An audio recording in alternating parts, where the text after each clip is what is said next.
Every country on earth at the moment is reforming public education. There are two reasons for it. The first of them is economic. People are trying to work out, how do we educate our children to take their place in the economies of the 21st century? How do we do that, given that we can't anticipate what the economy will look like at the end of next week, as the recent turmoil is demonstrating? How do we do that? The second, though, is cultural. Every country on earth is trying to figure out, how do we educate our children so they have a sense of cultural identity and so that we can pass on the cultural genes of our communities while being part of the process of globalization. How do we square that circle? The problem is they're trying to meet the future by doing what they did in the past. And on the way, they're alienating millions of kids who don't see any purpose in going to school. When we went to school, we were kept there with a story, which was if you worked hard and did well and got a college degree, you would have a job. Our kids don't believe that. And they're right not to, by the way. You're better having a degree than not, but it's not a guarantee anymore. And particularly not if the route to it marginalizes most of the things that you think are important about yourself. Some people say we have to raise standards as if this is a breakthrough. You know, like, really, yes, we should. Why would you lower them? You know, I mean, I haven't come across an argument that persuades me of lowering them. But raising them, of course we should raise them. The problem is that the current system of education was designed and conceived and structured for a different age. It was conceived in the intellectual culture of the Enlightenment and in the economic circumstances of the Industrial Revolution. Before the middle of the 19th century, there were no systems of public education. Not really. I mean, you could get educated by Jesuits, you know, if you had the money. But public education, paid for from taxation, compulsory to everybody and free at the point of delivery, that was a revolutionary idea. And many people objected to it. They said it's not possible for many street kids, working class children, to benefit from public education. They're incapable of learning to read and write, and why are we spending time on this? So there's also built into it a whole series of assumptions about social structure and capacity. It was driven by an economic imperative of the time, but running right through it was an intellectual model of the mind, which was essentially the Enlightenment view of intelligence. That real intelligence consists in the capacity for a certain type of deductive reasoning and a knowledge of the classics originally, what we come to think of as academic ability. And this is deep in the gene pool of public education, that there are really two types of people, academic and non-academic, smart people and non-smart people. And the consequence of that is that many brilliant people think they're not, because they've been judged against this particular view of the mind. So we have twin pillars, economic and intellectual. And my view is that this model has caused chaos in many people's lives. It's been great for some. There have been people who have benefited wonderfully from it. But most people have not. Instead, they suffer this. This is the modern epidemic, and it's as misplaced and it's as fictitious. This is the plague of ADHD. Now, this is a map of the incidence of ADHD in America, or prescriptions for ADHD. Don't mistake me here. I don't mean to say there is no such thing as attention deficit disorder. I'm not qualified to say if there is such a thing. I know that a great majority of psychologists and paediatricians think there is such a thing. But it's still a matter of debate. What I do know for a fact is it's not an epidemic. These kids are being medicated as routinely as we had our tonsils taken out. And on the same whimsical basis, and for the same reason, medical fashion. Our children are living in the most intensely stimulating period in the history of the earth. They're being besieged with information and calls for their attention from every platform, computers, from iPhones, from advertising holdings, from hundreds of television channels.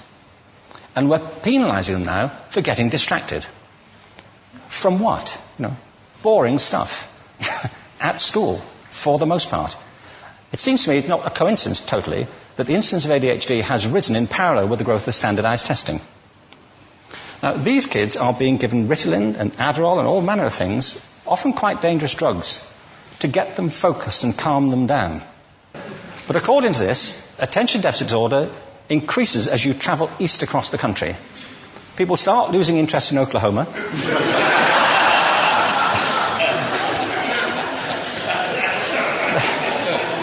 They can hardly think straight in Arkansas. And by the time they get to Washington, they've lost it completely. And there are separate reasons for that, I believe. It's a fictitious epidemic.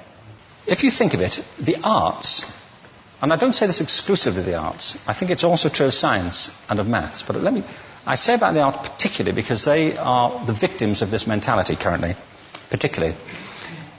The arts especially address the idea of aesthetic experience. An aesthetic experience is one in which your senses are operating at their peak, when you're present in the current moment, when you're resonating with the excitement of this thing that you're experiencing, when you are fully alive. An anesthetic is when you shut your senses off and deaden yourself to what's happening. And a lot of these drugs are that. We're getting our children through education by anesthetizing them. And I think we should be doing the exact opposite. We shouldn't be putting them asleep. We should be waking them up to what they have inside of themselves. But the model we have is this. I believe we have a system of education that is modeled on the interests of industrialism and in the image of it. I'll give you a couple of examples. Schools are still pretty much organized on factory lines, ringing bells, separate facilities, specialized into separate subjects. We still educate children by batches. We put them through the system by age group. Why do we do that? Why is there this assumption that the most important thing kids have in common is how old they are? It's like the most important thing about them is their date of manufacture. You know what I mean? Well, I know kids who are much better than other kids at the same age in different disciplines, or at different times of the day, or better in smaller groups than in large groups, or sometimes they want to be on their own. If you're interested in the model of learning, you don't start from this production line mentality.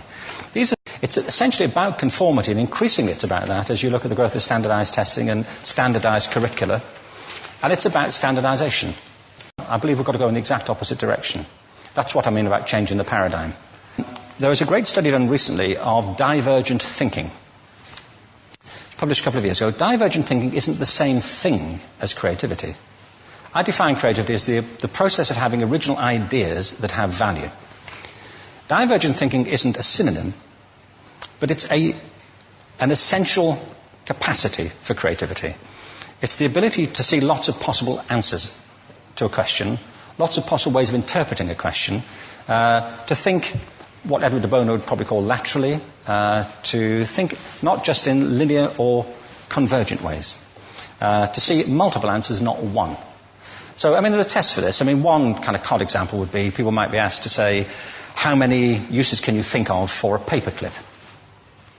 One of those routine questions. Most people might come up with 10 or 15. People who are good at this might come up with 200. And they do that by saying, well, could the paperclip be 200 foot tall and be made out of foam rubber? Does it have to be a paperclip as we know it, Jim? Now, there are tests for this, and they gave them to 1,500 people. This is in a book called Breakpoint and Beyond. And on the protocol of the test, if you scored above a certain level, you'd be considered to be a genius at divergent thinking. Okay? So my question to you is, what percentage of the people tested, of the 1,500, scored at genius level for divergent thinking? Now, you need to know one more thing about them. These were kindergarten children. So what do you think? What percentage at genius level? 80. 80, okay. 98%. Now, the thing about this was it was a longitudinal study. So they retested the same children 5 years later, age of 8 to 10. What do you think? 50? They retested them again 5 years later, ages 13 to 15. You can see a trend here, can't you? Now, this tells an interesting story, because you could have imagined it going the other way, couldn't you? You start off not being very good, but you get better as you get older. But this shows two things. One is we all have this capacity, and two, it mostly deteriorates. Now, a lot of things have happened to these kids as they've grown up. A lot. But one of the most important things that happened to them, I'm convinced, is that by now they've become educated. They've spent 10 years at school being told there's one answer, it's at the back. And don't look. And don't copy, because that's cheating. I mean, outside schools, that's called collaboration, but inside schools. Now, this isn't because teachers want it this way. It's just because it happens that way. It's because it's in the gene pool of education. We have to think differently about human capacity. We have to get over this old conception of academic, non-academic, abstract, theoretical, vocational, and see it for what it is, a myth. Secondly, we have to recognize that most great learning happens in groups, that collaboration is the stuff of growth. If we atomize people and separate them and judge them separately, we form a kind of disjunction between them and their natural learning environment. And thirdly, it's crucially about the culture of our institutions, the habits of the institution and the habitats that they occupy.